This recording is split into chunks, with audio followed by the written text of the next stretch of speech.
ಇನ್ನು ಈಗಾಗಲೇ black box ಸಿಕ್ಕಿದೆ. ಈಗ ರಿಕವರ್ ಮಾಡಿಕೊಳ್ಳಲಾಗಿದೆ. ಅಂತಿಮವಾಗಿ ಈ ದುರಂತ ನಡೆದಿರುವಂತಹ ಸೈಟ್ನಲ್ಲಿ ಈ ಬ್ಲ್ಯಾಕ್ ಬಾಕ್ಸನ್ನು ರಿಕವರ್ ಮಾಡಿಕೊಳ್ಳಲಾಗಿದೆ. ಹಾಗಾದರೆ ಈ ಬ್ಲ್ಯಾಕ್ ಬಾಕ್ಸ್ನಲ್ಲಿ ಏನಿರುತ್ತೆ, ಏನು ಮುಖ್ಯ, ಯಾವ ಕಾರಣಕ್ಕಾಗಿ ಈ ಬ್ಲ್ಯಾಕ್ ಬಾಕ್ಸ್ ಮುಖ್ಯ ಅನ್ನೋದನ್ನು ಕೂಡ ನಾವು ಗಮನಿಸಬೇಕು.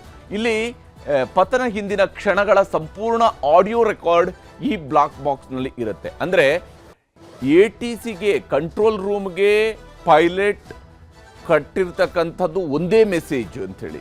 ಈಗಿರುವಂತಹ ಮಾಹಿತಿ ಪ್ರಕಾರ ATCಗೆ ಕೊಟ್ಟಿರ್ತಕ್ಕಂಥದ್ದು ಒಂದೇ ಮೆಸೇಜ್.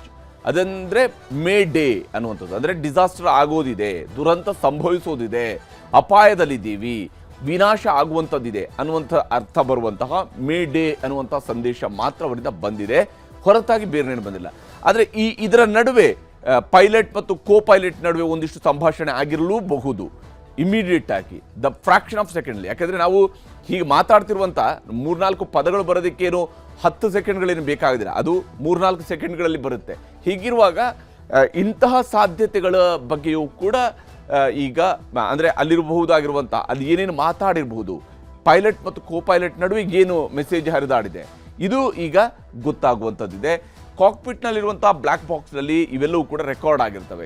ಪೈಲಟ್ ಕೋ ಪೈಲಟ್ ನಡುವೆ, ಹಾಗೆಯೇ ಪೈಲಟ್ ಮತ್ತು ATC ನಡುವೆ ಏನು ಸಂಭಾಷಣೆ ಆಗಿದೆ ಅನ್ನುವಂಥದ್ದು. ಕಿತ್ತಳೆ ಬಣ್ಣದ ಬ್ಲ್ಯಾಕ್ ಬಾಕ್ಸ್ನಲ್ಲಿ 2 ಡಿವೈಸ್ಗಳು ಇರ್ತವೆ. ಅಂದರೆ ಇದು ಟೆಕ್ನಿಕಲಿ ಇದರೊಳಗಡೆ 2 ಡಿವೈಸ್ಗಳಿರ್ತವೆ. ಅವುಗಳಲ್ಲಿ ಎಲ್ಲ ಅಂಶಗಳು ಕೂಡ ಸ್ಟೋರ್ ಆಗಿರ್ತವೆ. ಅಂದರೆ ಒಂದು ಟೆಕ್ನಿಕಲಿ ಏನು ಸಮಸ್ಯೆ ಆಗಿದೆ, ಎಂಜಿನ್ನ ಸಮಸ್ಯೆಯನ್ನು ಹಿಡಿದು ಟೆಕ್ನಿಕಲಿ ಏನಾದರೂ ಸಮಸ್ಯೆಗಳಿದ್ದು ಅದಕ್ಕೆ ಪೂರಕವಾಗಿರ್ತಕ್ಕಂಥ ಸಿಗ್ನಲ್ ಕೂಡ ಈ ಬ್ಲ್ಯಾಕ್ ಬಾಕ್ಸ್ನಲ್ಲಿ ಇರಬಹುದು. ಅಥವಾ ಸಂಭಾಷಣೆಗೆ ಸಂಬಂಧಪಟ್ಟಂತೆ ಪೈಲಟ್ ಮತ್ತು ATC ನಡುವಿನ ಸಂಪೂರ್ಣ ಸಂಭಾಷಣೆಯು ಕೂಡ ಇದರಲ್ಲಿ ಸಿಗುತ್ತೆ, ಇದರಲ್ಲಿ ರೆಕಾರ್ಡ್ ಆಗಿರುತ್ತೆ. ಅವ್ರಿಗೇನು ಮಾತನಾಡಿದ್ದಾರೆ, ATC ಅವರು ಏನು ಹೇಳಿದ್ದಾರೆ. ಹಾಗೆಯೇ ಟೇಕ್ ಆಫ್ ಆಗುವಂತಹ ಸಂದರ್ಭದಲ್ಲಿ ATCಯಿಂದ ಏನು ಕಮಾಂಡ್ ಬಂದಿತ್ತು ಅದಕ್ಕೆ ಪೈಲಟ್ ಏನು ರೆಸ್ಪಾಂಡ್ ಮಾಡಿದ್ರು. ಈಗ ಅಂತಿಮವಾಗಿ ರೆಸ್ಪಾನ್ಸ್ ಯಾವಾಗ ಬರುತ್ತೆ ಅಂತ ಹೇಳಿದ್ರೆ ಡಿಸಾಸ್ಟರ್ಗಿಂತ ಮುಂಚಿತವಾಗಿ ಬಂದಿರುವಂಥದ್ದು. ಆದರೆ ಅದಕ್ಕೂ ಪೂರ್ವದಲ್ಲಿ ಏನು ಮೆಸೇಜ್ಗಳು ಬಂದಿದ್ದಾವೆ, ಈ ಎಲ್ಲ ಅಂಶಗಳು ಕೂಡ ಪೈಲಟ್ ಮತ್ತು ATC ನಡುವಿನ ಸಂಪೂರ್ಣ ಸಂಭಾಷಣೆಯೂ ಕೂಡ ಇದರಲ್ಲಿ ಸಿಗುತ್ತೆ ಈ ಒಂದು ಬ್ಲ್ಯಾಕ್ ಬಾಕ್ಸ್ ಮೂಲಕವಾಗಿ. ಹವಾಮಾನ ವೈಪರೀತ್ಯ, ವಿಮಾನದ ವೇಗ, ವರ್ತನೆ, ಎಂಜಿನ್ ಸ್ಥಿತಿಗತಿ ಇವೆಲ್ಲವೂ ಕೂಡ ರೆಕಾರ್ಡ್ ಆಗಿರುತ್ತೆ.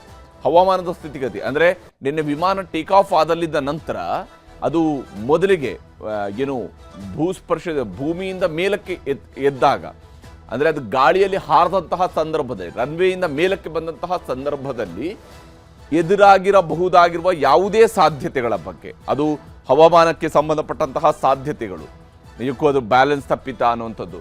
ಹಾಗೆಯೇ ವಿಮಾನದ ವೇಗ, ಅದು ಯಾಕೆ ಕಂಟ್ರೋಲ್ ಕಡಿಮೆ ಆಗಿದೆ, ಅದು ನಿರೀಕ್ಷಿತ ವೇಗದಲ್ಲಿ ಯಾಕೆ ಹೋಗಿಲ್ಲ, ಅದು ಕೇವಲ 685 ಅಡಿಯವರೆಗೆ ಮಾತ್ರ ಹೀಗೆ ಹೋಗೋದಕ್ಕೆ ಸಾಧ್ಯ ಆಯಿತು, ಈ ವಿಚಾರಗಳು ಇದೆಲ್ಲವೂ ಕೂಡ ಅದರಲ್ಲಿ ರೆಕಾರ್ಡ್ ಆಗಿರುತ್ತೆ. ಅದರ ಬಗ್ಗೆಯೂ ಕೂಡ ಮಾಹಿತಿಯನ್ನು ಹುಡುಕಲಾಗುತ್ತೆ.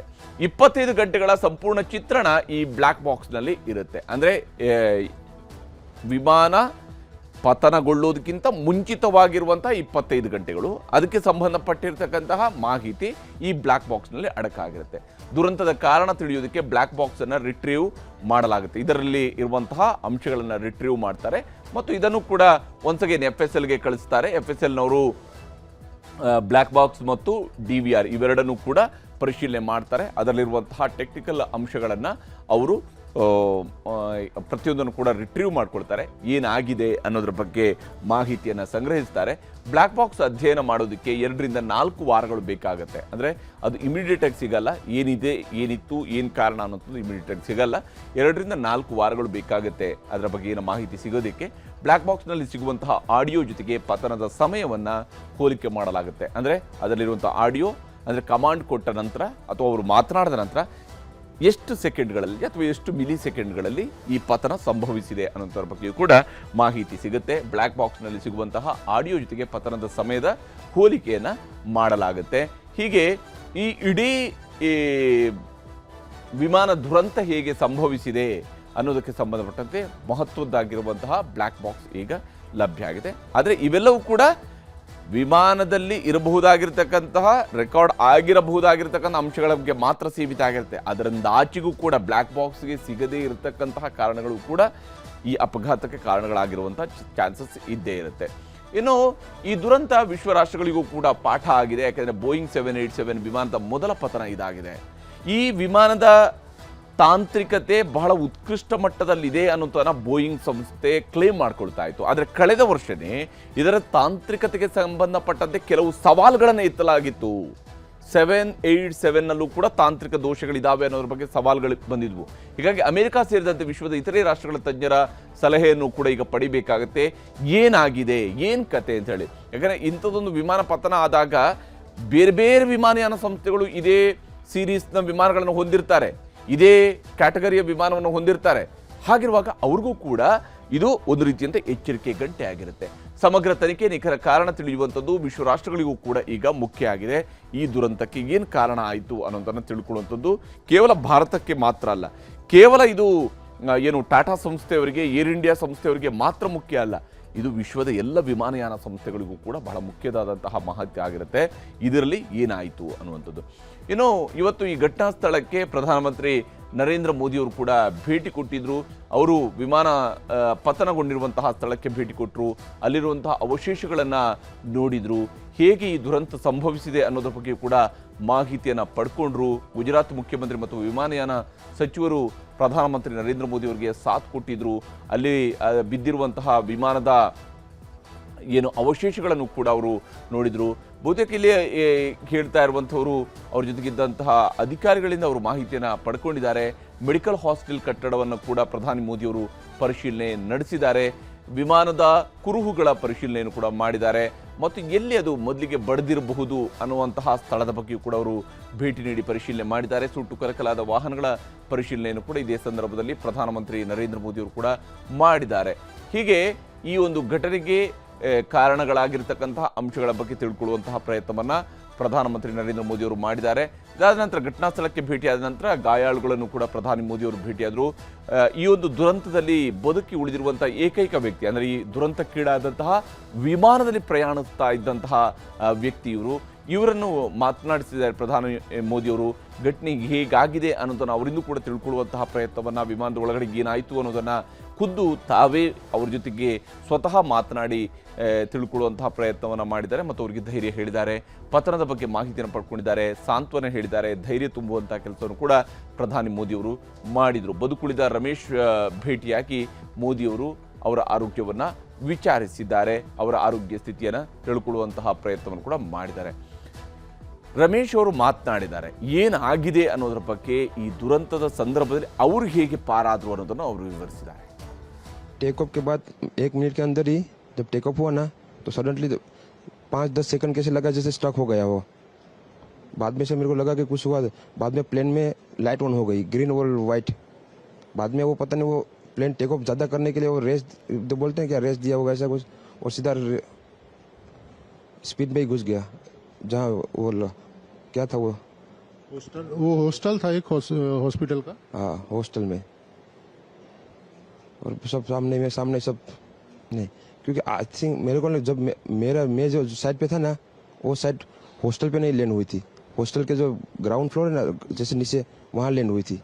तो मुझे दूसरे के बारे में मेरे को पता नहीं, लेकिन मैं जहाँ लैंड हुआ था ना, वो नीचे की साइड थी.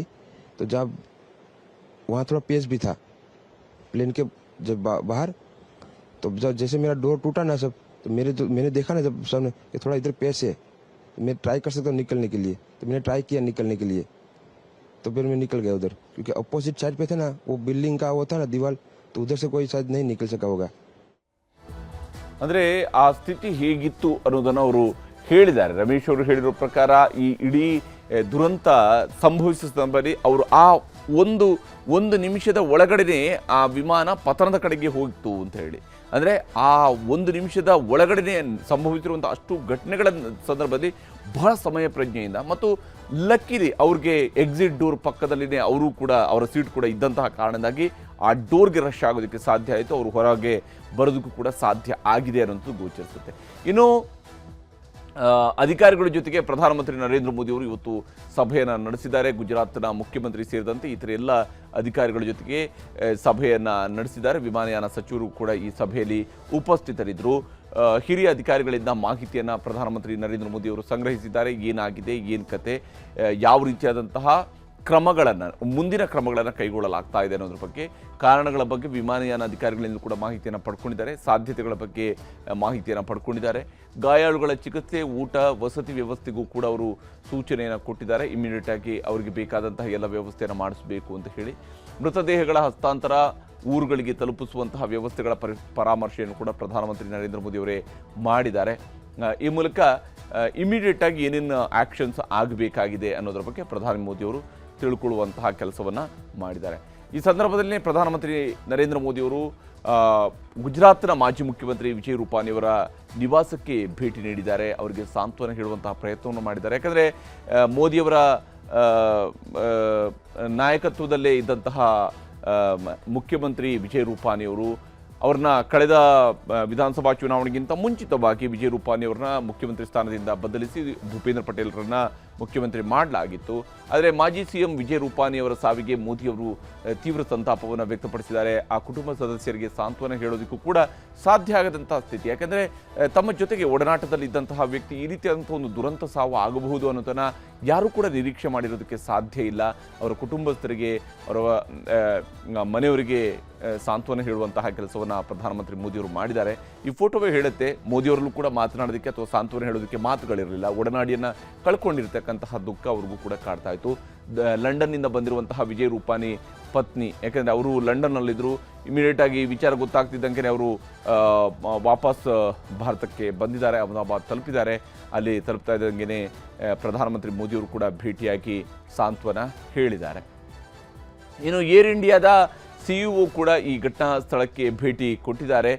ಏರ್ ಇಂಡಿಯಾದ ಸಿಇಒ ವಿಲ್ಸನ್ ಜೊತೆಗೆ ಪ್ರಧಾನಮಂತ್ರಿ ಮೋದಿಯವರು ಕೂಡ ಸಭೆಯನ್ನು ನಡೆಸಿದ್ದಾರೆ. ವಿಲ್ಸನ್ ಕ್ಯಾಂಬೆಲ್ ಅವರು ಇವತ್ತು ಭೇಟಿ ಕೊಟ್ಟಿದ್ದಾರೆ. ಏರ್ ಇಂಡಿಯಾದ ಸಿಇಒ ಭೇಟಿ ಕೊಟ್ಟು ಸುಮಾರು 20 ನಿಮಿಷಗಳ ಕಾಲ ಪ್ರಧಾನಮಂತ್ರಿ ಜೊತೆಗೆ ಸಿಇಒ ಅವರು ಮಾತುಕತೆಯನ್ನು ನಡೆಸಿದ್ದಾರೆ. ಘಟನೆ ಹೇಗಾಗಿದೆ, ಏನಾಗಿರಬಹುದು ಅನ್ನುವಂತಹ ವಿಚಾರಗಳಿಗೆ ಸಂಬಂಧಪಟ್ಟಂತೆ ಪತನದ ಬಳಿಕ ತೆಗೆದುಕೊಂಡಂತಹ ಕ್ರಮಗಳ ಬಗ್ಗೆಯೂ ಕೂಡ ಪ್ರಧಾನಮಂತ್ರಿಯವರಿಗೆ ಮಾಹಿತಿಯನ್ನು ನೀಡಿದ್ದಾರೆ. ಏನಾಗಿದೆ ಮತ್ತು ನಾವು ಏನೇನು ಕ್ರಮಗಳನ್ನು ಕೈಗೊಂಡಿದ್ದೀವಿ ಅನ್ನೋಂತಹ ವಿಚಾರದಲ್ಲೂ ಕೂಡ ಅವರು ಪ್ರಧಾನಮಂತ್ರಿ ಮೋದಿಯವರಿಗೆ ಮಾಹಿತಿಯನ್ನು ವಿನಿಮಯ ಮಾಡಿಕೊಂಡಿದ್ದಾರೆ. ಇವೆಲ್ಲವೂ ಕೂಡ ಬಹಳ ಉನ್ನತ ಮಟ್ಟದಲ್ಲಿ ನಡೀಬಹುದಾಗಿರತಕ್ಕಂತಹ ಕ್ರಮಗಳಾಗ್ತವೆ.